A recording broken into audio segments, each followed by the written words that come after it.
Wrigley's Spearmint Chewing Gum, the refreshing, delicious treat that gives you chewing enjoyment, presents for your listening enjoyment John Lund as Johnny Dollar. Hanley Conrad, Johnny. Oh, how are you, Mr. Conrad? Fine. Are you employed? Not at the moment. How about catching the next plane for Los Angeles? All right. What is it? We insure a Mr. William McEdwards. His home burned down last night and he was killed in the fire. Who do I see? C.H. Anderson, Beverly Hills Chief of Police. All right, I'll call the airport and make a reservation.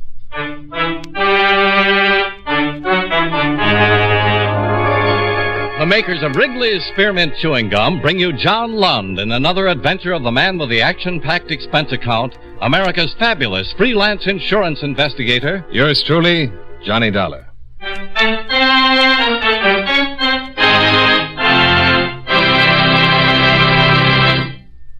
Friends, the makers of Wrigley's Spearmint Chewing Gum present these weekly adventures of Johnny Dollar because they know that millions of you enjoy Johnny Dollar.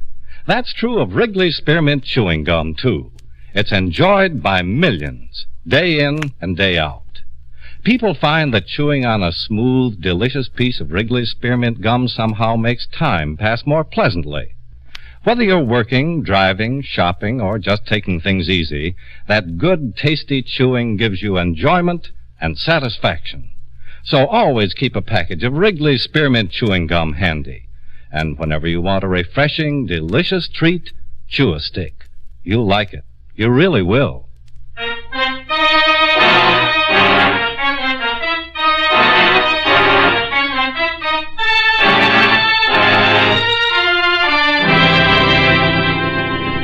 Expense account submitted by Special Investigator Johnny Dollar to Home Office, World Insurance and Indemnity Company, Hartford, Connecticut.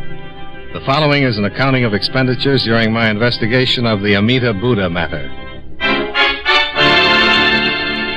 Expense account item 1, $193.55, plane fare and incidentals between Hartford and Los Angeles. I arrived at the Los Angeles airport the next morning, rented a car, and drove it to the hotel, where I registered and put in a call to Chief Anderson at the Beverly Hills Police Department. An hour later, we were sitting in his City Hall office. Lieutenant Hankins got the call at 7 minutes after 6 in the evening, placed by a neighbor. House was almost completely gutted by the time the fire department got it under control. Hankins found McEdwards' body in the bedroom. He'd been alone in the house? Yeah. His wife returned about an hour later, found her husband dead. Swell homecoming. How'd the fire start? We're not sure. Started in the bedroom. One thing's pretty certain. It wasn't an accident. What do you mean? The first cursory examination by the coroner's deputy indicated the victim had burned to death. This morning, we got another report. Further examination at the morgue showed McEdwards had been stabbed. What? Mm-hmm. Also hit over the head, severe skull fracture. So you think McEdwards was killed first and the fire started to cover the crime? Yeah. That's how I came into it. Ordinarily, Lieutenant Hankins would handle the whole thing. This murder angle is confidential, Dollar, until the coroner files an official report. Sure. Any suspects? No, not yet. Well, thank you, Chief Anderson. I think I'll go out and talk to the widow. If it's all right with you. Sure. But don't mention the murder angle. I won't. Where's she staying? With her mother in Encino.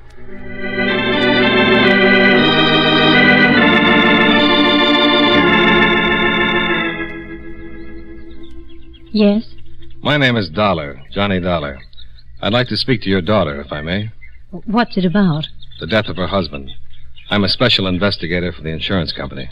Well, Mr. Dollar, my daughter's not feeling very well. I know it's difficult, Mrs. Rizzanelli, but if it's at all possible, I'd like to see her. Get it over with. Get it out of the way. Oh, who is it, Mom? Oh, she's up. She was resting. Well, who is it?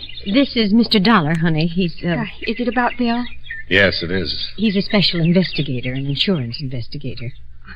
Well, come in. Thanks. I was lying down, Mr. Dollar. Oh, I'll be in the kitchen. It's nice meeting you, Mr. Dollar. Nice meeting you, Mrs. Rizzanelli. Well, won't you sit down? Thank you. You're with the insurance company? Yes, World Insurance and Indemnity.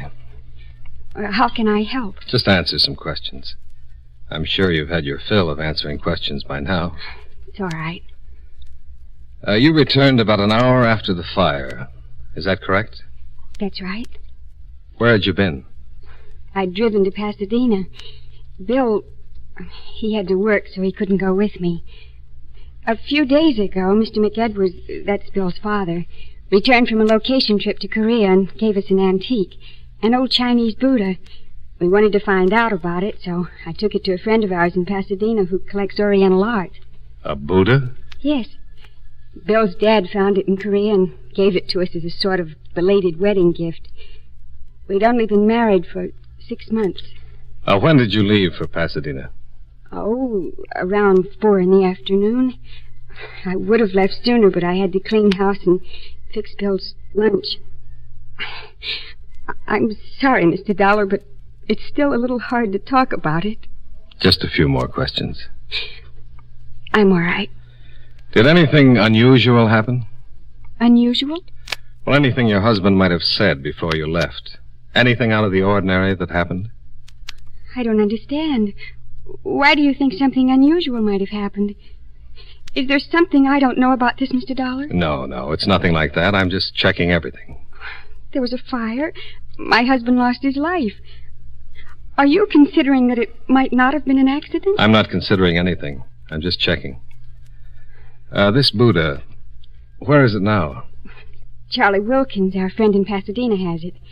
He wasn't sure, but he thought that it might be very rare, and he asked me to leave it for a few days. Charles Wilkins. Yes. And your husband's father brought the Buddha back from Korea? Yes. Is Mr. McEdwards Sr. in the service? No, he's a production man for International Pictures. He was making a documentary film in Korea. I'd like to talk to him. I think he's at the studio now. He lives on Beverly Glen.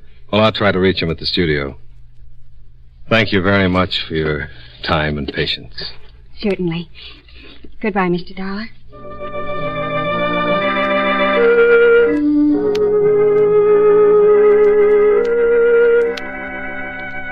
I left the attractive Valley home and drove back to the hotel, where I put in a call to International Studios for John McEdwards, the victim's father. His secretary told me he was at home, but that she'd deliver my message and have him call me. In about 5 minutes, McEdwards called, and I made an appointment to see him. I drove out Sunset toward Westwood Village and turned north on Beverly Glen. John McEdwards lived in a small house in the middle of a lot of acreage. The reason for the acreage met me at the high closed gate. 4 giant Great Danes faced me behind the steel fence. Their owner, a tall, wiry, middle-aged man, bounded down the steps of the house and ordered his animals to be silent. Yes, easy. Come on, Simpson. You, Mr. Dollar? Yeah. I'll be with you in a minute. Come on, get over there. Come on, boy, come on. That's it. My name, Mr. Dollar. Wouldn't it be just as well if we talked out here? They won't hurt you. Come on in. Now, easy. Well... Easy. Nice doggy. They're all right. Just as friendly as they can be. Well, by gosh, they are. I'm McEdwards. Glad to know you, Mr. McEdwards. Oh, easy, boy. Sammy, I'm quiet. just shaking his hand. Come on into the house. Fine. Sure hate to run into that pack if you weren't around. They wouldn't do anything unless maybe you tried to break in the house or something. There's an article in the paper not too long ago about some guy trying to break in a house. The owner's Great Dane spotted him going in the window and broke his neck. Broke his neck? Yeah. No, Samson, you stay out. That's all. Samson? Yeah. Samson, Delilah, Cleopatra. I call her Patty. And the Duchess. Sit down. Thanks. The Duchess is the mother. She threw 12 her first litter. I kept 3. Well, you didn't come here to talk about dogs. Can I get you a beer? No, thanks. You want to talk about Bill? Yes. Wonderful boy. Terrible thing. I'm just trying to keep busy and not think about it. It's pretty tough. You raise a boy and see him through all these years. Yes, sir. What do you want to talk about? How long were you in Korea, Mr. McEdwards? About 3 months. I understand you brought back an old Buddha. Yeah. Why? I saw your daughter-in-law, she told me. How's she taking it? Pretty well, I'd say. Yeah, what a wonderful girl. Never thought Bill would get married, but he sure picked the right one when he did. Tough, isn't it? Only been married 6 months. Tough on Pat. Tell me something about this Buddha. Well, it was funny how I found it. I was helping build a dam. We had to block up a small stream and get the water to rise for a shot we needed. I was digging up some rocks a few yards away from the road, and I uncovered the old Buddha. It was in a box. Nice, neat hole. Your daughter-in-law said she took it to Charles Wilkins, that he thought it was very rare. Yeah. Why are you so interested in the Buddha, Mr. Dollar? Oh, just a casual interest. My company sent me out to investigate the fire, and when your daughter-in-law mentioned the Buddha, I got interested. Your company insured my son's life. That's right. You didn't know Bill, did you? No. Nice boy. Easygoing. Never thought about insurance or things like that until he met Pat. Then he settled down. Best thing that ever happened to him. Sure you won't have a beer, Mr. Dollar? Oh, no, really. Thanks, it's the same. Those darn dogs. There must be someone at the gate. Oh, it's Pat. Hi. Hi! Oh, now get back. Go on, go on. Shove him back. Hello, honey. Hi, Dad. Oh. Hello, Mr. Dollar. Hello? Mr. Dollar, I just had a visit from Police Chief Anderson. He came just after you left. That's why you asked me all those questions. He told you. Yes, he did. What is it? Dad, the fire wasn't an accident. What? Well, Pat, what is it? What do you mean it wasn't an accident? Would you tell him, Mr. Dollar? If you'd like me to. What is it, Mr. Dollar? The fire wasn't an accident, Mr. McEdwards. Somebody deliberately... Bill was murdered. Oh, honey. Mr. Dollar. Yeah. But why? Mr. Dollar, do you think it had something to do with that Buddha? I don't know, Mrs. McEdwards. I'm trying to find out.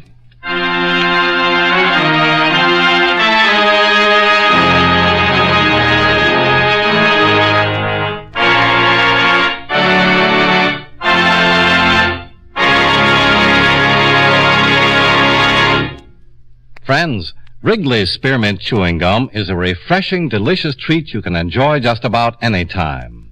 Even when you're busy working, you can slip a stick of Wrigley's Spearmint in your mouth and enjoy that pleasant chewing. The lively, full-bodied spearmint flavor cools your mouth and freshens your taste. The good, smooth chewing helps relieve pent-up tension, gives you satisfaction. As a result, you seem to feel more relaxed and get more enjoyment out of what you're doing. So enjoy chewing Wrigley's Spearmint Gum while you work and at other times, too. Get a few packages next time you're at the store. That's Wrigley's Spearmint Chewing Gum. Healthful, refreshing, delicious. And now, with our star, John Lund, we bring you the second act of Yours Truly, Johnny Dollar.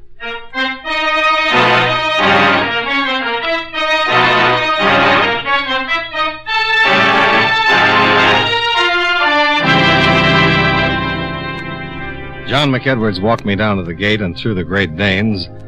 Then I drove to Pasadena and met Mr. Charles Wilkins, authority on Oriental art. I can't say absolutely. I'm still doing research, but I believe the Buddha to be the original Amita image Buddha.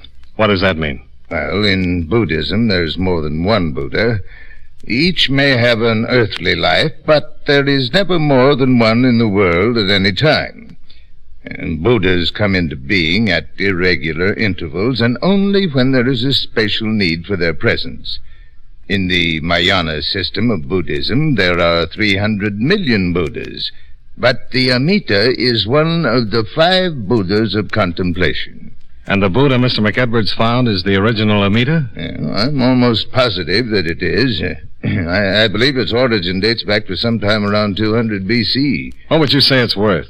Well, that would depend. To a responsible collector, there's really no way of telling. Well, let's say you were a wealthy, responsible collector, Mr. Wilkins. Let's just say responsible. How much would you pay for the original Amita Buddha? Well, if I could buy it for, say, 150, maybe 200,000... $200,000? I would be getting a bargain.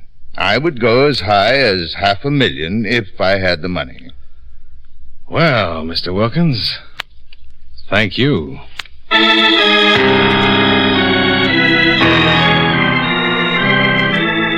This thing is worth $500,000? That's what the man said. Well, now, that's what I call a motive. Yeah. If the Buddha is really an art treasure, then the U.S. Customs Office is going to be very interested. That's their affair. I'm interested in who killed Bill McEdwards. Well, I don't know where this will take us, but at least it's a lead, only the real one I've had so far. We questioned all of the victim's associates, and what we could find out, he didn't have an enemy in the world. No love rivals, no discarded girlfriends, no money troubles, nothing. But he had the Buddha. Yeah. Question is, who knew he had it, besides his wife and father? Well, how about the location troupe old man McEdwards was with in Korea? I'll check with the studio right away. Yeah. But it's not just somebody who knew he had it. It's somebody who knew the value of it. Somebody who's hep to Oriental art, huh? Maybe the guy who buried it. Why would anybody stash a prize like that in a hole in the ground? Well, for safekeeping, maybe.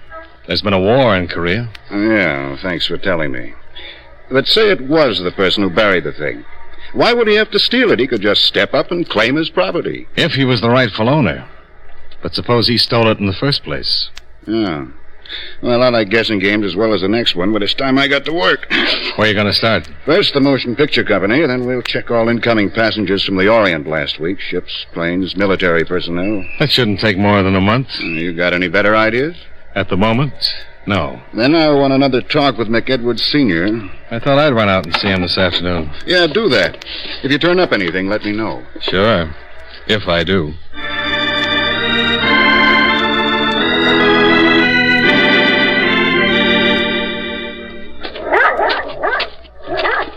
Come in, Miss Dollar. I was just finishing some dinner. Oh, I'm sorry. Oh, don't be silly. Come on in and have a cup of coffee with me. If you haven't had your dinner, I'll be glad to throw on a couple of chops. No, thanks. I don't get hungry early. Have a seat. Thanks. You want some coffee, don't you? Yeah, that'll be fine. I'm not much of a bachelor. Wife died 3 years ago, and I still haven't got used to doing things like cooking, keeping house. Usually eat out. You take cream or sugar? Black is fine. Pat was in a pretty bad way after you left, but she finally came around all right. That's tough. Yeah, it is. I wanted to talk some more about... Oh, darn. Excuse me. Hello? Well, yes, hello, dear. Yes, she worked. She hasn't. Well, she left here about, I'd say about 5:30, maybe 5:45. Well, she might have stopped off someplace. No, don't worry about it. No, she was just fine when she left. Oh, sure. No, I'm all right, dear. Sure, I will. Bye. Funny. That was Pat's mother. She isn't home yet. When did she leave here? About 2 hours ago. Well, we're all on edge. Oh, I don't think there's anything to worry about. No. She's taking it pretty well. When she left, she was fine.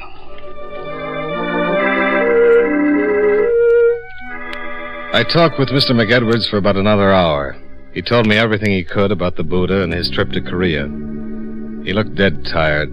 His eyes were beginning to show the strain. I decided to say goodnight and forget the rest of the interrogation until the next morning when the phone rang again. Hello? Eh? What? I'm sorry, I didn't... Yeah, that's right. Yes. But wait. Hello.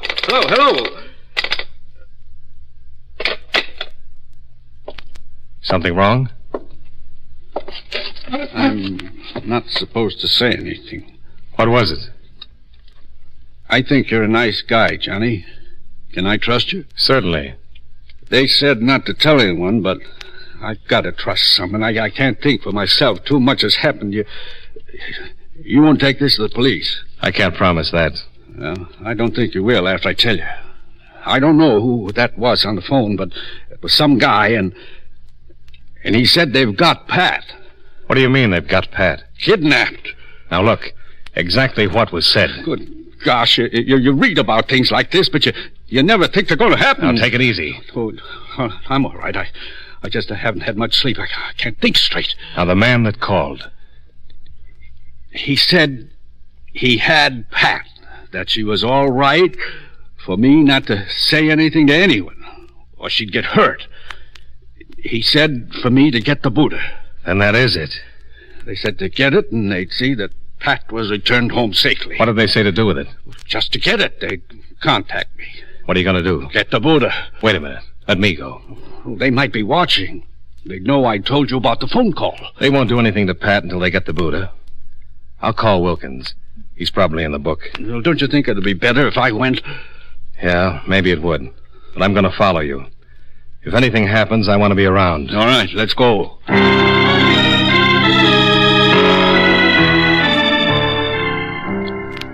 Wilkins turned over the Buddha while I waited outside his house, watching for anyone who might have followed.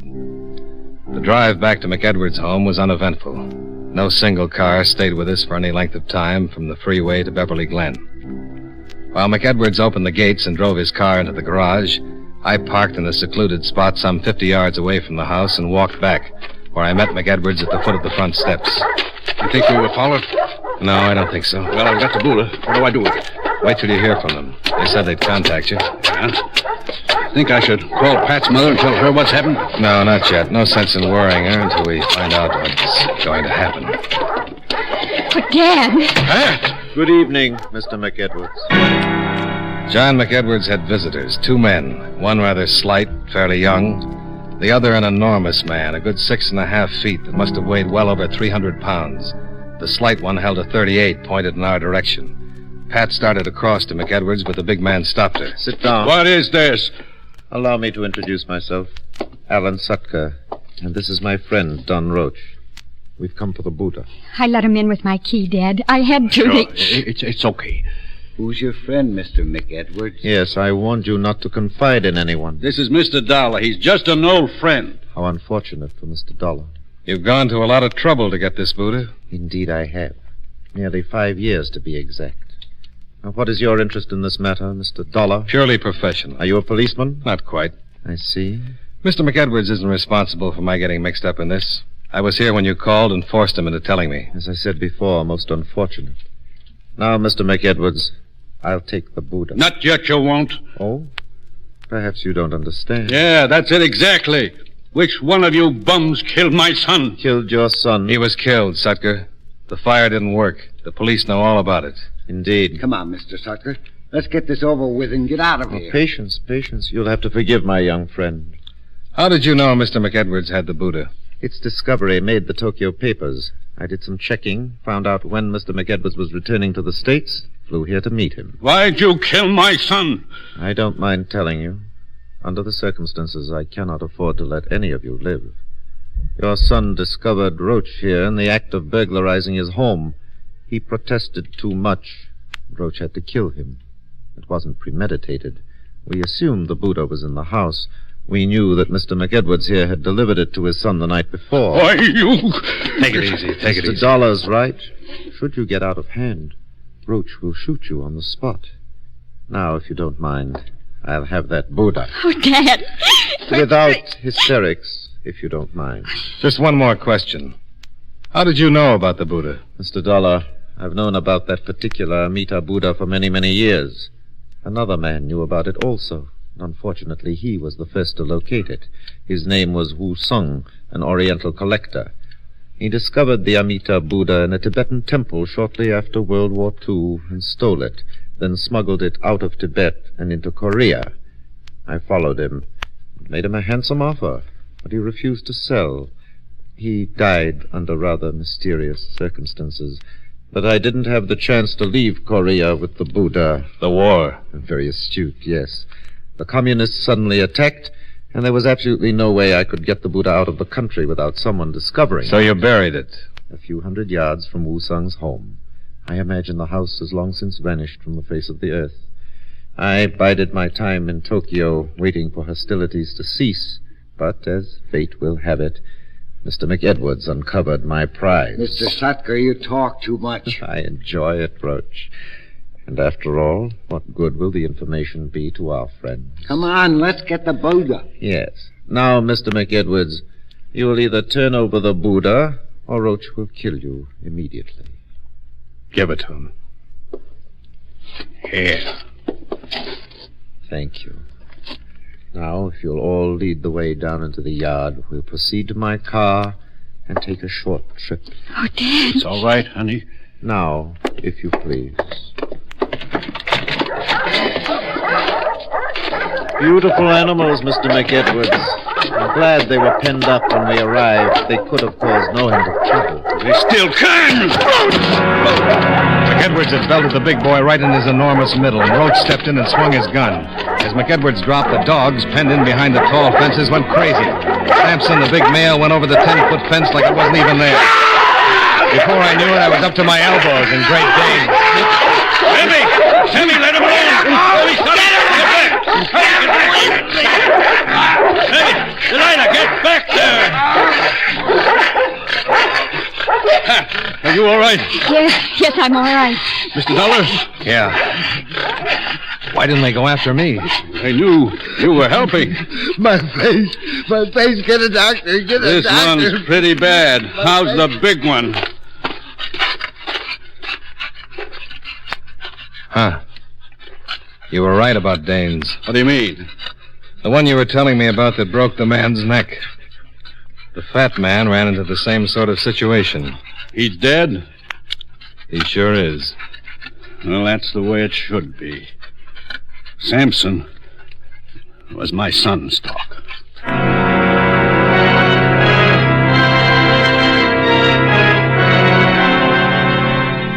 Expense account item 2, $33.85 hotel bill.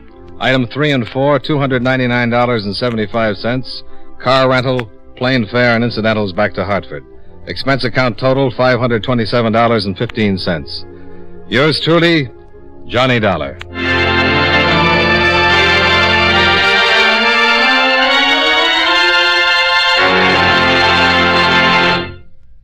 Remember, friends, Wrigley's Spearmint Chewing Gum is a refreshing, delicious treat you can enjoy just about any time. Chew a few sticks of Wrigley's Spearmint during the day and see how the good chewing helps you keep feeling fresh and alert. The lively, full-bodied flavor of Wrigley's Spearmint cools your mouth, freshens your taste, and sweetens your breath. The chewing itself gives you a nice little boost, helps you keep going at your best. Millions of people get real chewing enjoyment out of Wrigley's Spearmint Gum every day, and we know that you'll enjoy it, too. Get a few packages and always keep some handy. That's Wrigley's Spearmint Chewing Gum. Healthful, refreshing, delicious.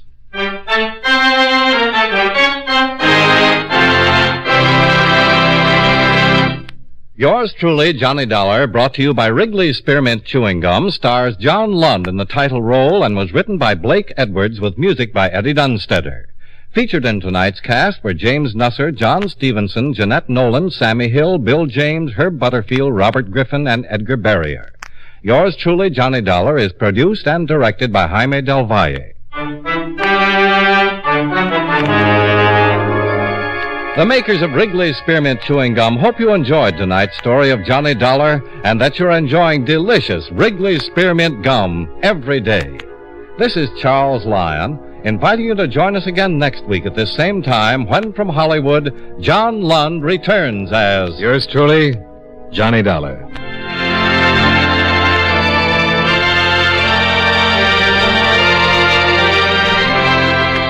This is the CBS Radio Network.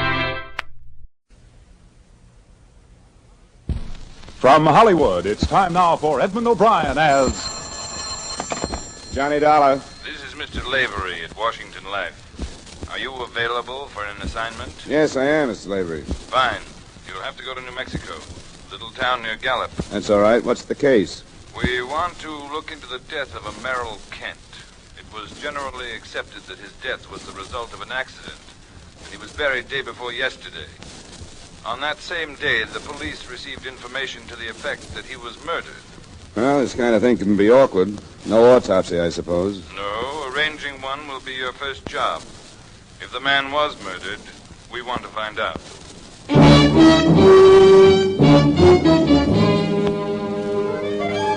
Edmund O'Brien in a transcribed adventure of the man with the action-packed expense account, America's fabulous freelance insurance investigator. Yours truly, Johnny Dollar.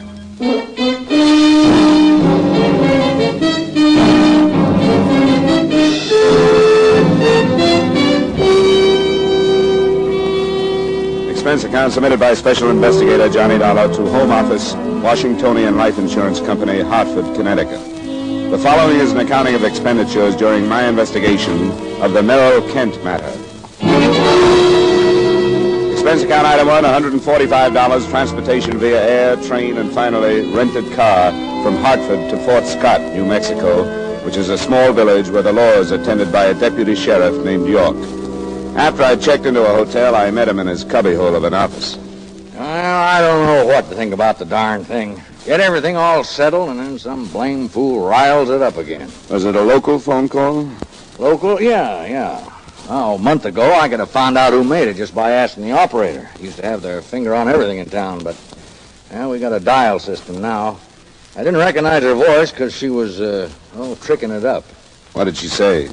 She called while the funeral was going on, you know. Yeah, I understood that. Yeah, she said something from the Bible and that she couldn't stay silent while the good man's body was being submitted to the grave, as she put it. Then she said she wasn't sure enough to accuse anybody out in the open, but that she thought Mr. Kent had been murdered. No more than that? Didn't she name anybody? No, she just hung up. Yeah, isn't much to start from, is it? No. You know, I knew Kent. He was a good horseman, but better ones have been killed the same way. See, the horse falls and the rider's foot slips through the stirrup. Then when the horse gets up, he panics with his thing stuck there and dragging at him. He doesn't have to run 100 yards, and the man's dead. Well, Kent's horse must have run 3 miles. How do you know that? Well, the way he was blowing when he got back to the ranch. He dragged Kent all the way home, you know. But you don't know where it happened, huh? No. Kent bred horses and was out all the time exercising them, so it could have happened any place. I just say the man had some hard luck. He's dead and buried, and as far as I'm concerned, that should be the end of it. Yeah, you're probably right. The insurance company has a sizable investment to protect if they can. They want an autopsy, so I guess we'll have to have one. Well, how do you figure on working that out? I know the widow won't okay one, and some survivor has to in this state. Have you talked to her about this? No, but she's been through enough as it is. Why should I want to open it up again? You'd think she'd want to know if her husband was murdered or not. She doesn't know anything about the phone call. She doesn't? I didn't think it was worth telling her about. I'm afraid you'll have to be told, but I'll spare you the trouble. In a small town like this, I know it's tough. Yeah, that's right, it is. Who was the doctor that was called, the one that signed the death certificate? His name's Snyder. Yeah, thanks. Where's his office? It's in his house down on Elm Street. 2nd Street just past the hotel. I'll find it. Thanks again, Sheriff. Sorry I have to stir things up. I'll do it as quietly as I can.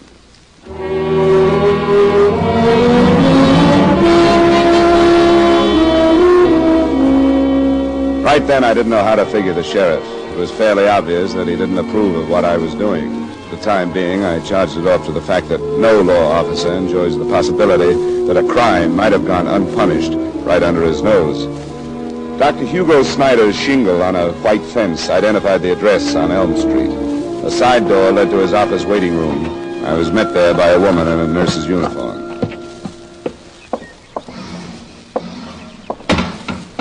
Good afternoon, sir. How do you do? Dr. Snyder in? Yes, but he's busy at the moment. Do you have an appointment? No, I don't. I'm not a patient. Here, I have to talk to him about something else. Here's my card. Insurance investigator. That's right. Mr. Dollar, please don't think me an overly inquisitive nurse. I'm Mrs. Snyder. Oh, well, that does make a difference. I want to talk to him about a death he attended a little while ago. Mr. Merrill Kent. Mr. Kent? Yes, the company that held his life policy sent me. Oh, I see. They think an investigation is needed. There's a chance, yes. That's what I wanted to talk to the doctor about. If I can see him now. He's in the X-ray lab. I'll see if he can come out. Hugo, Yes, what is it? there's a gentleman here to see you. It's about Merrill Kent. What about it? Well, I don't know, dear. He's an investigator from an insurance company. All right, I'll be right out. I hope you'll excuse me for being curious. Surely. Is it a usual thing in cases like this to have an investigation? Not exactly. It probably should be, but unless something about a case seems to call for looking into, nothing is done. How do you do? Dr. Snyder? This is Mr. Dollar. Yes. You're an insurance investigator, Mr. Dollar? Yes, a rare thing in Fort Scott, I take it. Here's his card, dear. Yes, I don't understand why you're here. What is it about Merrill Kent? Well, it could be I'm on a fool's errand, Dr. Snyder. It wouldn't be the first one. But the day of Kent's funeral, Sheriff York got a phone call from somebody who hinted that his death wasn't accidental. Why, that's ridiculous. Of course it was accidental. He was dragged to death by a horse. And the first people to see him were his wife and her brother, who notified you, right? That's right. Harris phoned me, and I went right out. Yeah. Now, you as a doctor realize that you can't diagnose a patient's condition without examining them. The same thing holds for this situation. I say that because I want you to understand that the things I'm going to bring up are only possibilities. Of course. The symptoms I work on. Now, how long did it take you to get to the Kent Ranch after you were called? No more than 15 minutes. And Kent was dead when you got there? Yes, and probably had been for some time. Where was the body when you first saw it? Near the corral. Harris had brought blankets out. I don't know what hopes he must have had that Kent was alive, but he put blankets on the ground and one over him. Then his foot wasn't stuck in the stirrup when you got there? No, Harris had freed him as soon as he could. And you couldn't swear that his foot had ever been in the stirrup, could you? Good Lord, Mr. Dollar, Now, wait a minute, Doctor, please. Please, these are only possibilities. Did you see his boot? Marks must have been left on it. Did you examine his ankle? Must have been bruised or wrenched. No, of course I didn't. I wasn't concerned with his ankle or his boot. Well, did anyone look at them? Sheriff York wasn't called in at all, was he? No, because it was a clear case of accident. What about his hands, his arms? And his clothes must have been torn to shreds. I didn't notice. He was covered from his shoulders down, as I remember. Well, who would have noticed? What about the undertaker? The body was taken to Leesburg that same evening, the Weinrich mortuary. It's about 15 miles north of here. How about your examination, Doctor? Would you tell me about it? Well, very little was necessary. He died as a result of severe multiple fractures of the skull. And I don't suppose you could tell which of these fractures was the fatal one? No, of course not. Or which was the first one? Of course I couldn't. Then he could have been hit on the head by somebody and then dragged by the horse, couldn't he? I signed a certificate to the effect that his death was accidental. I firmly believe that it was. Now, nobody doubts your sincerity, Doctor, but you'll have to admit that since somebody has mentioned murder, there are some angles that could stand looking into. I tell you there aren't. But what do you propose to do? We're going to order an autopsy. Kent had a sister living in Seattle. She's on her way here in case we need her authority to get one. I want to thank you both, and I hope I won't have to bother you again. Good day, Mr. Dollar.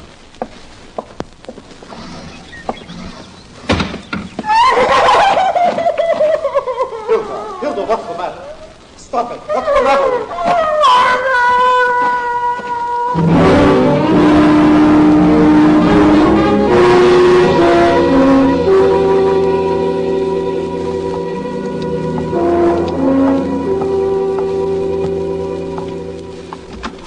Last time it happened. Don't you think so? All right, I'll come out later. Don't worry, we will. Now, goodbye, Mrs. Green. Oh, hello there, Mr. Dollar. Hi, Sheriff. Oh, how you getting along? It's hard to tell yet, but the doctor's death certificate could be full of holes. How do you figure that? It's nothing against him, but he had to admit the cause of death didn't have to be accidental. He said that? Yeah, so I want to find out everything I can about Kent before I see the widow. Assuming the possibility of murder for a minute, can you think of anybody that could have done it? No, I can't think of anybody. How'd he get along in town? Was he well-liked? Well, he didn't have much to do with the town. He was away a lot to horse shows and sales, things like that. How long would he be away on these trips? Well, I never kept tabs on that. No reason to. He'd take Mrs. Kent with him? Most often he didn't, I'd say. She seemed to be here pretty steady. Do you have any idea how they got along? Oh, I wouldn't Wouldn't know anything about that. Never heard one way or another.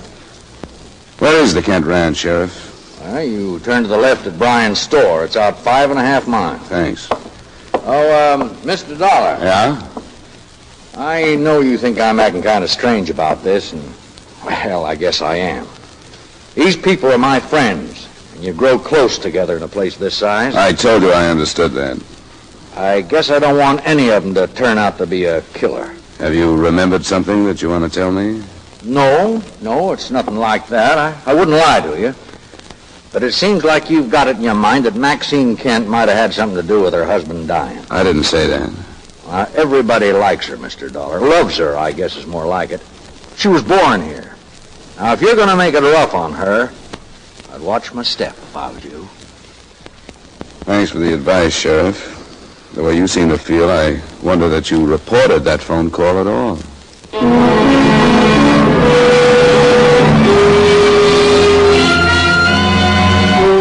ranch was quite a surprise. I'd halfway expected the layout to be like the village and the other ranches I'd passed, old and badly cared for. But the residence was chalk white with a tiled roof and long shaded verandas. Around it, the grounds were well-groomed, and behind it were a few low white outbuildings. A woman I assumed to be the widow was standing at the edge of the drive as I pulled up. She was strikingly beautiful, in her mid-20s with coal black hair and eyes, a kind of slim, almost boyish figure they write about, and a complexion and color put there by the sun. I could see why the town felt the way they did about her.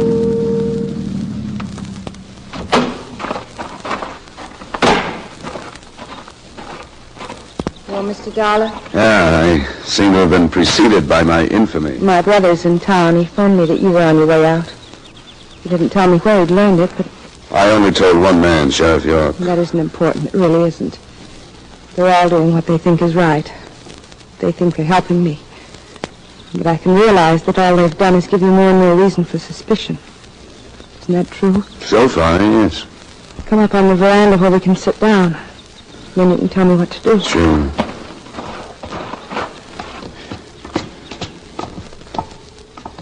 Have a chair. This is fine. I'd made up my mind that I wouldn't go to pieces, but if I do, you'll have to forgive me. How do I order an autopsy when the funeral... All that's needed is your signature, Mrs. Kent, on a form that says you're authorized one. I will. If it's the right thing to do, I'll do it. Is that all? As far as I'm concerned, yes. The rest of it will be up to the county. They'll ask if you suspect anyone. I don't suspect anyone.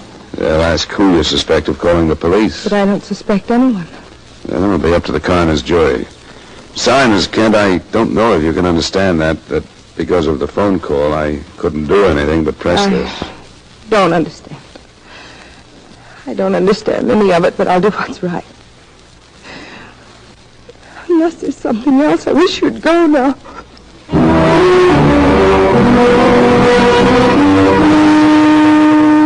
When I drove away from the ranch, I would have given my salary and a lot more if I could have skirted the village and kept right on going. I still wish I had.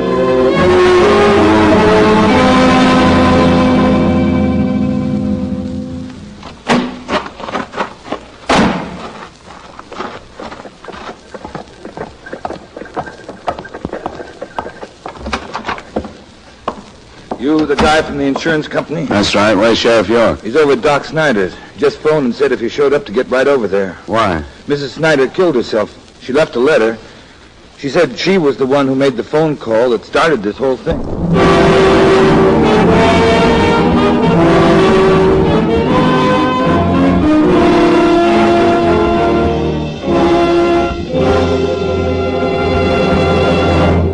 We will return you to yours truly, Johnny Dollar, in just a moment. Gangbusters shouldn't have relatives. That would seem to be the moral of the exciting Gangbusters case tonight. Hear the case of the talkative boy, in which a crook is corralled through telling testimony furnished to San Francisco police by his young nephew. Don't miss Gangbusters, with another action-packed story based on police records, tonight on most of these same CBS radio stations. Now, with our star Edmund O'Brien, we bring you the second act of yours truly, Johnny Dollar.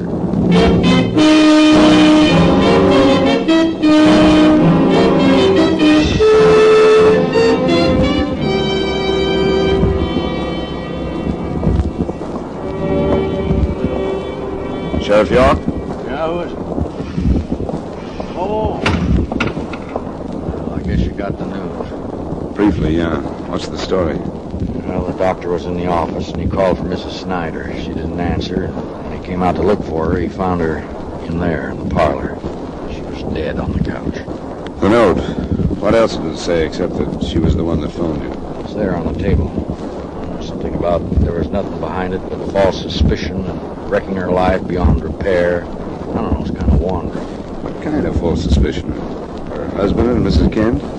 It looks that way. Come on, we'll go on in. You can read it yourself. Yeah. Where's the doctor? He's in his room. Alone? You're through here. Yeah, that's the way he wanted it. He's mighty busted up over it. Have you reported the county yet? I called him as soon as I got here. Some men are on the way. Well, there she is. I covered her up. You know, she never seemed like a person that'd kill herself.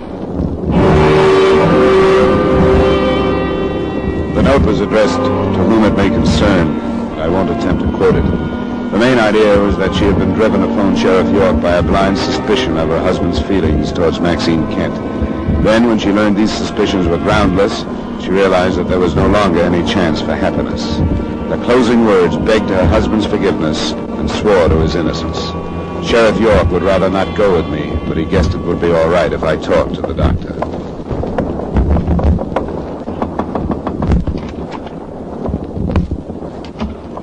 Again, Mr. Dollar. Yes, things haven't cleared up very quickly, have they? No, Scott has accomplished a great deal. Suppose I was being too objective.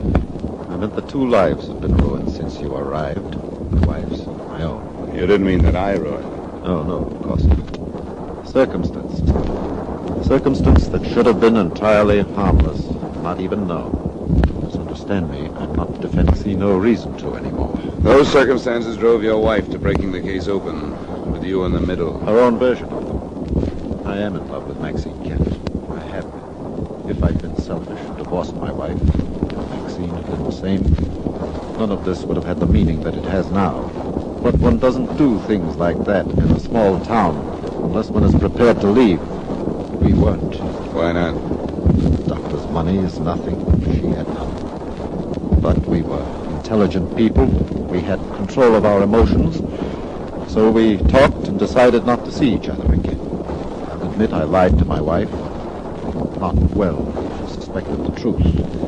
When Kent was killed, I think she lost her mind with doubt. You did say killed, didn't you? Yes. I mustn't forget that my motive is now public, isn't it? That part of her note will be remembered. That she realized she was wrong isn't important, is it? That depends. By itself, this is a good story, all of it. But it falls to pieces when it's told by the doctor who signed Merrill Kent's death certificate. Yes, I suppose it does. But it's the truth. If it is, you can prove it. Where were you the afternoon Kent was killed? Sometimes you can't prove the truth. I was in the office, working with my wife. Then why did she think you had killed him? Because she left for about an hour to shop.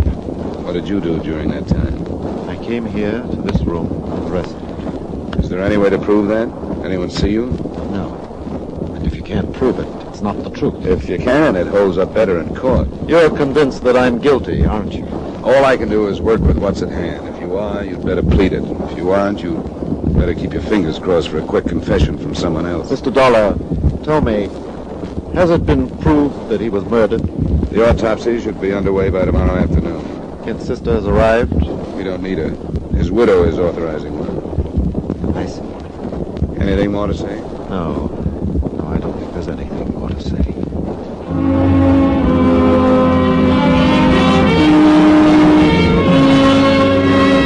The deputies from county headquarters arrived at 6:30 p.m. On their orders, Dr. Snyder was removed to the single cell of the Fort Scott jail.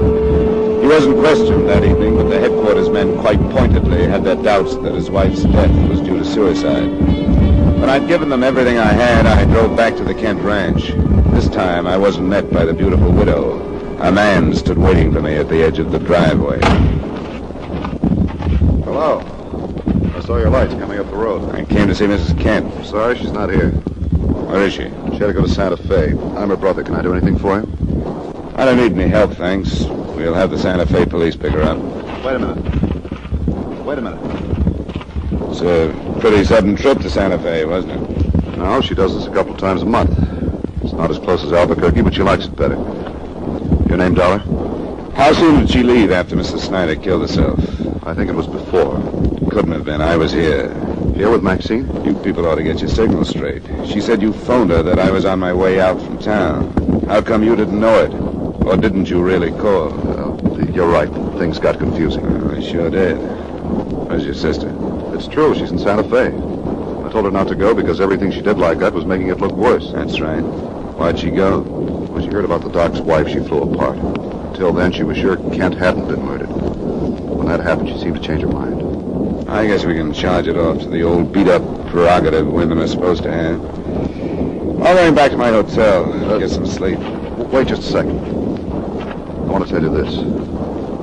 Whatever happened, Maxine didn't have anything to do with it. What did happen? I don't know. I'm no expert. I was here when the horse dragged Kent in. I took his foot out of the stirrup and laid him down. Maybe I should have waited until the governor came. I don't know. Anyway, you took him down. To me, he was dragged to death. But you say he might have been hit on the head by somebody. I don't know. Doc Snyder? I don't know. Did you see him out here that afternoon? No. As far as I'm concerned, he quit coming out a couple of weeks ago. Before that, he kept after Maxine. She told me that. Then she made him stop. How'd she stop him? She told him she couldn't divorce Kent. You're trying to clear her, and that's natural. I'd like to see the truth come out. Well, let's work on that then. When was the last time your sister and Snyder were together? A couple of weeks ago. I didn't hear it, but I was here when she told him it had to stop. That was the last time he came out. Did she meet him any place? No, and I'm sure of that. I made it my business to find out where she went and who she saw. She never met him. Did he phone her? Yes, but it finally got to the point where I'd answer the phone and she wouldn't talk to him. Do you know if she ever phoned him? I don't think she did. I don't know why she should. What are you driving at? I want to find out if Snyder could have discovered that Kent was out riding that afternoon. If he could have found out where he was going and could have met him. My sister couldn't have told him because she didn't know. You sure of that? She was in her room resting. I'm the only one who knew where he was going. Are you still protecting her? It's the truth. I talked to him just before he left. He was breaking this horse to shoot off of, and he went out toward McNeil Canyon to find some jackrabbits. They'd make better witnesses if they could talk. Have to have your sister picked up. How soon will that order go out? Why? I just thought she might get hold of herself and come back tonight. It'd be a break if you could wait till morning. She didn't ask for a break by leaving. I'll think it over and check back with you.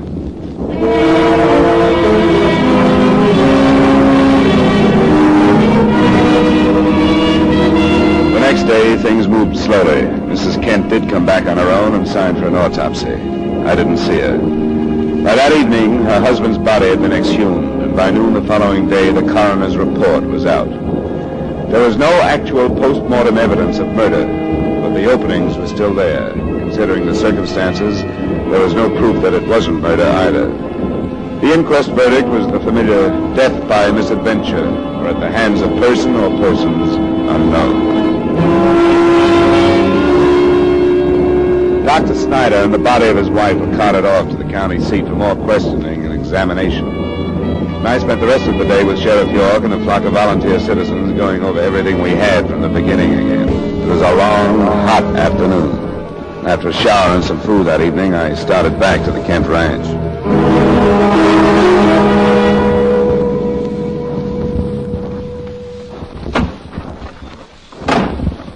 You again, Dollar? Thought you'd be through with this since Doc Snyder was arrested. Not quite. Your sister here? What do you want with it? I want to talk to her. Give her my apologies.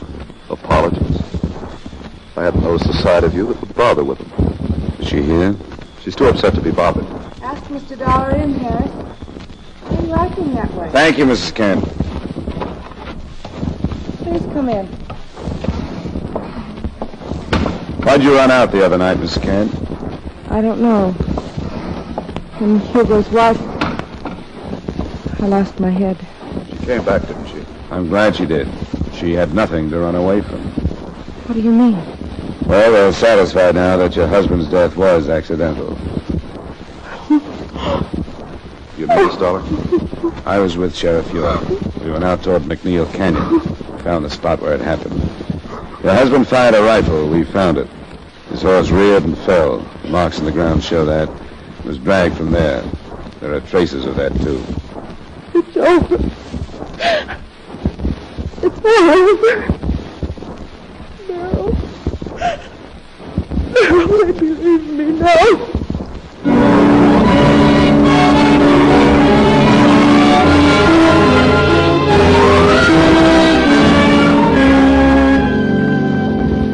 Expense account item 2, miscellaneous, $88.40. Item 3, same as item 1, transportation back to Hartford. Expense account total, $378.40. Remarks?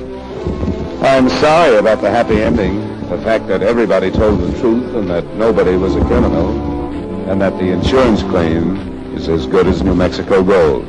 Yours truly, Johnny Dollar.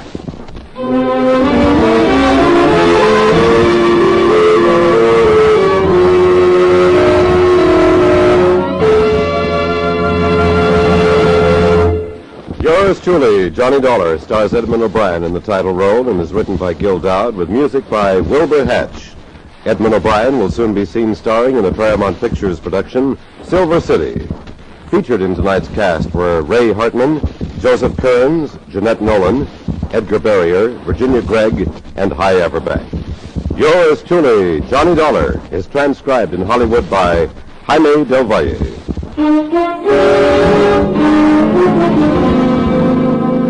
This is Clarence Cassell inviting you to join us next week at this time when Edmund O'Brien returns as... Yours truly, Johnny Dollar.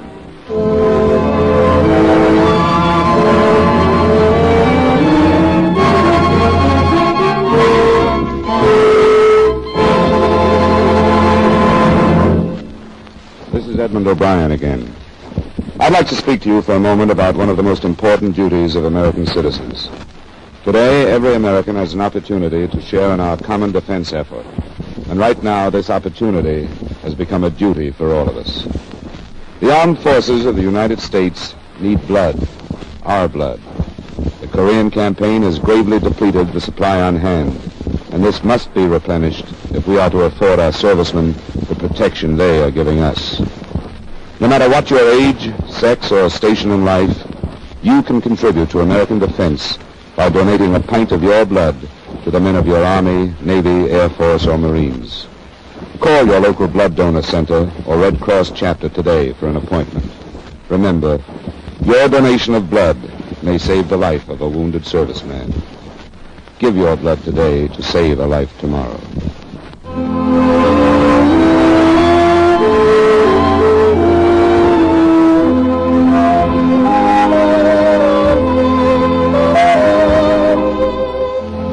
Partners, if you're looking for exciting Western adventure, you've come to the right network. Every Saturday on CBS Radio, most of these same stations bring you the Gene Autry Show and Bill Boyd as Hopalong Cassidy. Listen tonight. Stay tuned now for the Vaughn Monroe Show, which follows immediately over most of these same stations.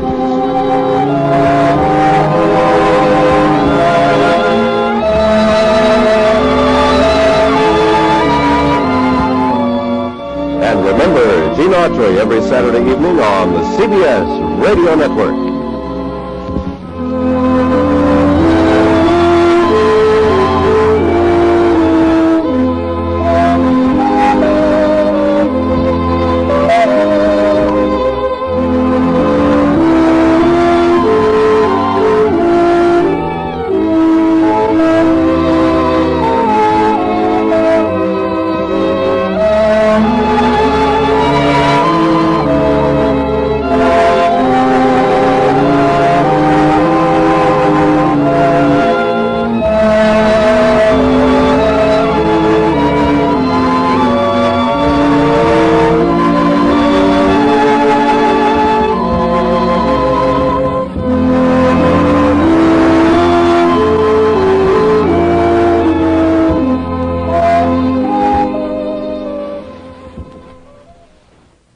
Johnny Dollar. Jerry Holland, Johnny. Tri-Mutual Insurance Limited. Oh, sure, Jerry. How are you?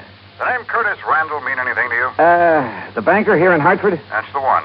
He's also one of our big policyholders. At least he was. Oh, what's happened to him? Day before yesterday, he and a friend of his, a fellow named Byron Peters, they went deer hunting over near Kingman, New York. And? They hired some old character in the neighborhood to act as guide.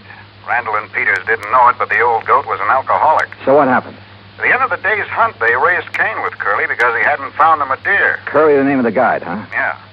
They had a big argument. Over 500,000. 100. Wow. Who's Randall's beneficiary? His hunting companion, Peters. Peters. No wonder you want me to investigate. Johnny. Only this one looks too easy. Wait, Johnny. I'll be right over.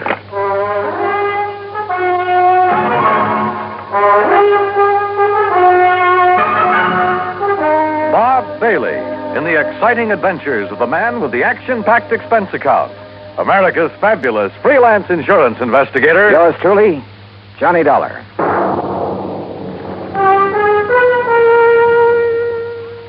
And now, Act One of yours truly, Johnny Dollar.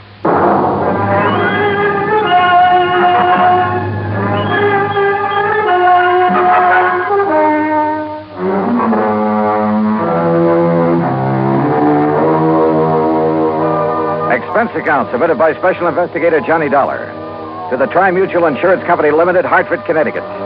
Following is an account of expenses incurred during my investigation of the Hapless Hunter matter.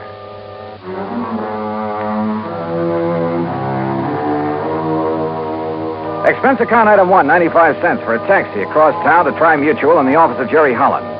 As I opened the door, he met me halfway. Hey, what was the idea of hanging up on me, Johnny? Then when I tried to call you back, you'd left. Well, sure. I figured if this thing only happened a day or so ago, the faster I could get working on it, the better. Well, I'll go along with you on that, but Where's now... this man Peters? In the hospital. Because if anybody should be suspect, he should. After all, as a beneficiary... What did you say? I tried to tell you on the phone, only you hung up. Byron Peters is in the hospital. Where? Over in Kingman, New York. Why? Because he was shot up, too, by that drunken guide when he tried to prevent him from killing Randall. Oh. Then Curly killed himself. Yeah. You know, if you'd stop going off half-cocked, you might get somewhere on this case. If it really is a case. Sorry, I guess I jumped to a conclusion You sure before. did. Oh, $500,000 is still a lot of money. Sure it is. If you need it. And Byron Peters doesn't? Well, according to the local police chief who called me, it was in Byron Peters' brand new Eldorado that they drove over to Kingman. It was Peters who arranged for the guide service. It was he who supplied the guns and equipment. Yeah, okay, Jerry. I'll take your word for it. What hospital is he in over there? Angel of Mercy. It's the only one. Any other information I ought to have? None that I can give you. As I told you, this is just routine because of the money involved, company policy. Of course, for your report, you might try to find out if this old Curly Summers, the guide, had any reason to have it in for Randall. Randall knew him before, huh? Huh? I thought you said Peters arranged for the guide. No, I guess I did. But now, Let Johnny... me have Peters' home address, would you? And Randall's. Well, sure, why not? And I hope you don't think... Did you know Randall well? Yes. Was he a drinking man? One martini before dinner, that's all. There you are. Why? How about Peters? Oh, I don't know. What difference would it make? Oh, just wondered. Don't kid me, Johnny. You've got something up your sleeve. Why, Jerry. Now, what is it? You know something about these people that I don't? Not a thing, so help me. But $500,000 is a lot of money. And I tell you that if you suspect Byron Peters, you're crazy. Did I say I still suspect But the him? way you've been talking. Did I? Well, no. Well, I do. Sure, with so little to go on, I had no reason at all to suspect Peters. Except for a hunch. But hunches have paid off for me more than once. Expense account item 2, $380, a tank full of gas for the drive across Route 6 to the New York state line. There I picked up 9W, then 212 to Kingman. I found the Angel of Mercy Hospital on the way into town. The chief resident physician, Dr. Matthews, was completely cooperative and of no help whatsoever. Quite pointless to see him at the moment, Mr. Dollar. Oh, what do you mean, Doctor? Mr. Peters is sleeping under sedation. Oh? I'm afraid the ordeal with the police left him quite exhausted. The police have already seen and questioned him? Yes, and they had no business questioning him so long in view of his condition. Shock, you know. Tell me something. Do they suspect that he killed Mr. Randall, too, then wounded himself for an alibi? You mean that you do? Yeah. Do they? Oh, my boy, you must be joking. Of course not. Oh? Why not? Whether you realize it or not, And you will, if I permit you to see, Mr. Peters, see the manner in which he was wounded, see the extent of his wound. I'll realize what? Oh, my boy. I asked you a question, Doctor. You will realize how impossible it would have been for him to shoot himself in that fashion, how narrowly he himself escaped death at the hands of that rum-crazed guide.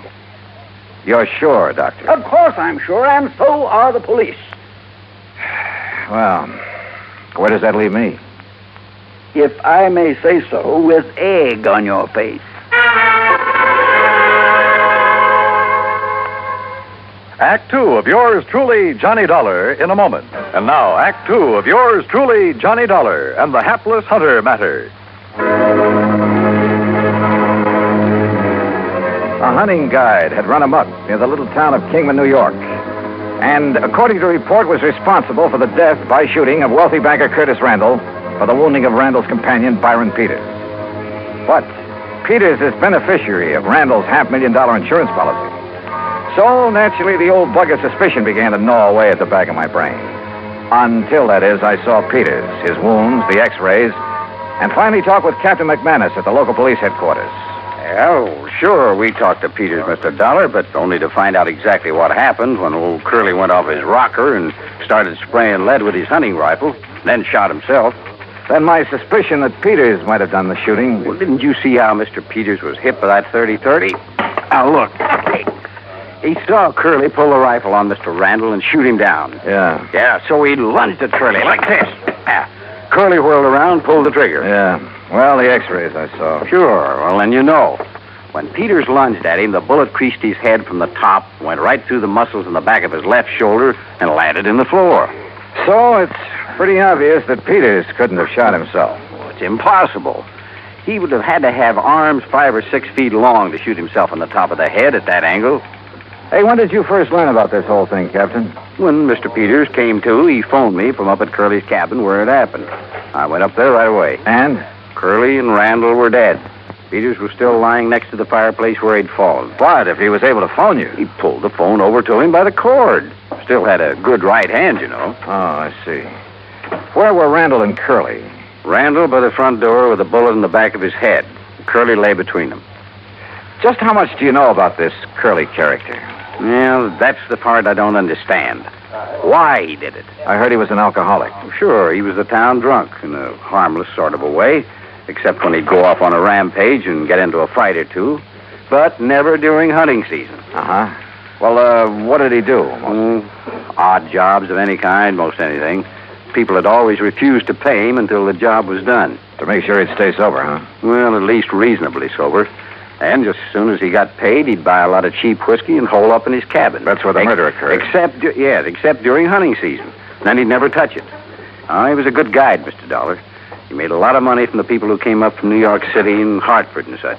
That's the part I don't understand, his hitting the bottle during the season. Well, did he ever have any trouble with his clients before? Oh, he'd bellyache about them being so rich when he was so poor, that sort of thing. But he'd have to get awfully drunk to... I swear I don't understand it. Yeah. Well, look, Captain, I'd like to see the bodies of Mr. Randall and Curly. Are they still hereabouts? Still over at the coroner's office. Then let's go, huh?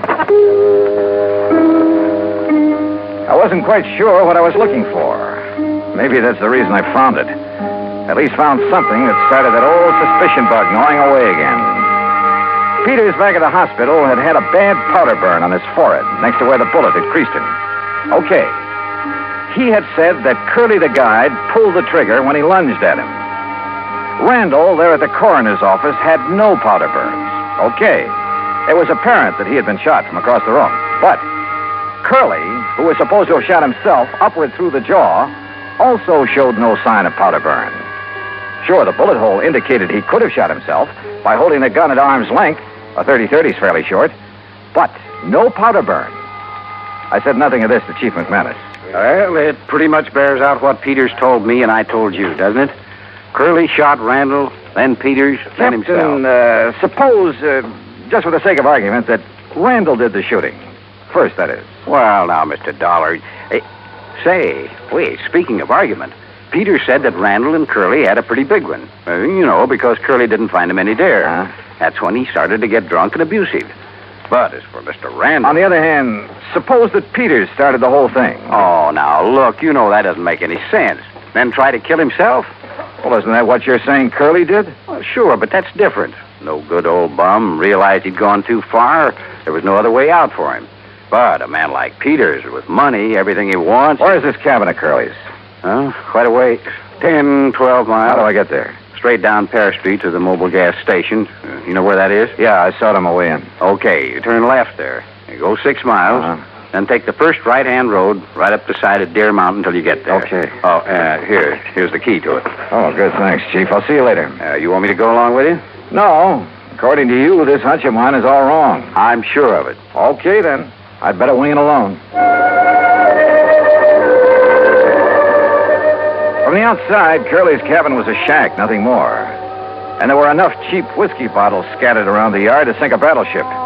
Inside, however, it was pretty comfortably fixed up. And back under the kitchen sink, I found a case of Prince Francis Scotch, nearly full. Had Curly suddenly changed his taste for the better? Or had somebody decided to bait him with it? By the dark stains on the floor, I could see where both Randall and Curly had fallen. Where Peters had gone down, there was also the rifle slug embedded in the floor. And then I noticed the angle at which that slug had ended, as though it had been fired from the ceiling, certainly from higher than any normal man could reach. And Curly was only 5 foot 2 or 3. Then I saw something else, a heavy cord hanging down from one of the rafters above where Peters had lain. It was frayed at the end as though forcibly broken.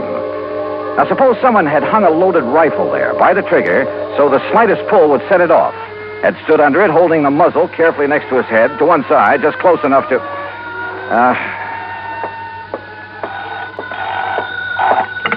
Yeah, hello.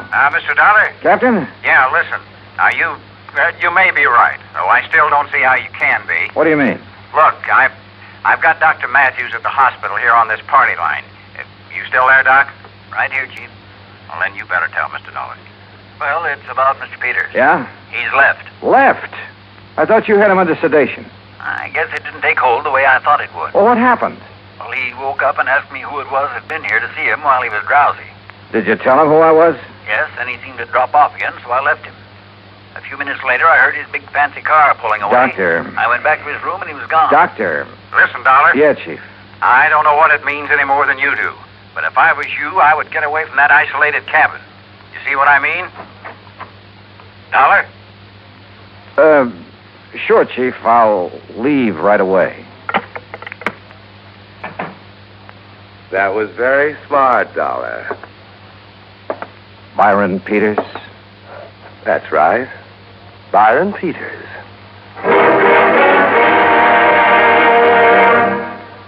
Act 3 of yours truly, Johnny Dollar, in a moment. And now, Act 3 of yours truly, Johnny Dollar, and the Hapless Hunter matter.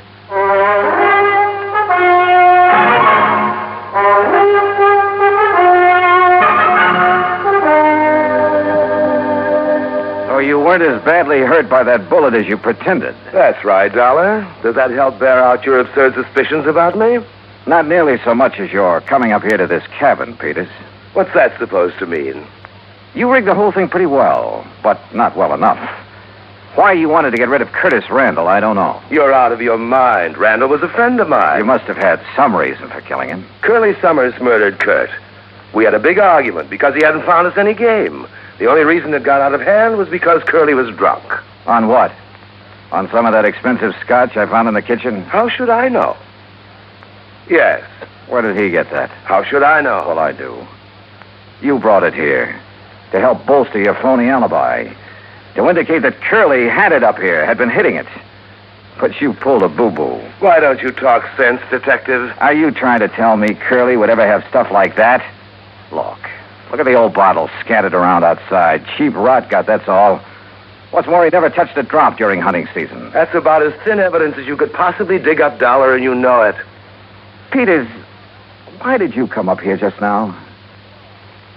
Okay, I'll tell you that, too. Lying there in the hospital, nursing your sore shoulder, you didn't plan on that injury, did you? I told the police. Oh, yeah, sure, you told the police. Lying there, you suddenly remember the one thing that could show how you cleverly wounded yourself after you killed Randall and Curly. That piece of cord up on the rafter. where you hung Curly's gun up by the trigger. Dollar. You aimed it carefully along the side of your head, then yanked on it to set it off. Dangerous, but a great alibi. I told the police, the doctor. Curly pulled that trigger when I lunged at him, struggled with him. Little Curly held that gun high enough so the bullet would crease your head from above? I was bent over, lunging at him. Then enter the floor from up here where this cord is hanging? You're pretty smart, aren't you, Dollar? Curly was supposed to have committed suicide, huh? Yes, he must have, because I heard him shoot himself as I passed out. Oh, sure. The bullet entered his lower jaw, went up into his brain. That's right. That meant he had to hold that 30-30 at arm's length, so the muzzle right next to his jaw. That's right. Where it would have left powder burns. But, Peters, there were none. Because you shot him from across the room, the same as you did Randall. Yes. Yes, the same as I'll shoot you. If you can. My right hand is still good, Dollar, and so is the 38. You and your fool insurance company should have left things as they were. Chin up, Dollar. Tell me one thing. Sorry, I haven't got time. When I left the hospital, I made sure I was seen heading for New York, and a carefully set up alibi. You still won't get away with it, you know. Any more than you got away with killing Randall. I had until you came along, and I will when I've killed you. So if you have nothing more to say... One thing. Why did you kill Randall? You're trying to stall me. Why? All right. All right. Because I forced him to name me in his insurance. I was the only one who knew about some shady operations in his early business career. The old story, huh? That's right. Blackmail. That's why he's been paying me off, supporting me, until recently. So you threatened to expose him? No. What would that get me financially? Then tell me this. No. I've got to get out of here to New York. Just one thing look, more. I don't know why you're trying to stall me, but it's no use. So if you have any prayers, Dollar... Sure. That Chief McManus standing there in the doorway will slug you before you pull that trigger. Oh, no, not that old chestnut. Why not, Peter? What? You... No, you...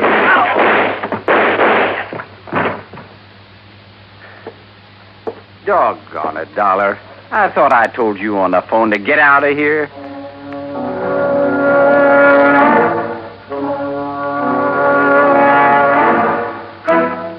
Expense account total, including gas to get me back to Hartford, $13.13. Remarks? Why? Why don't they ever learn? Yours truly, Johnny Dollar.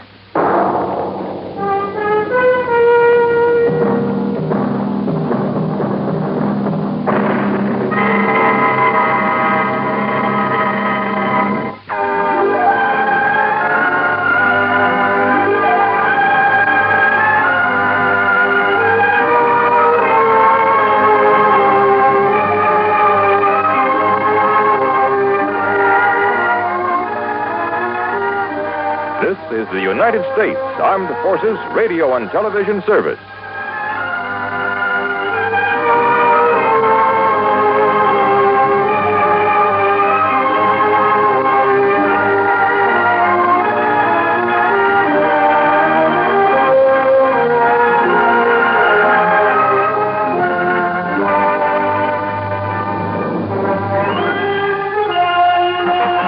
This is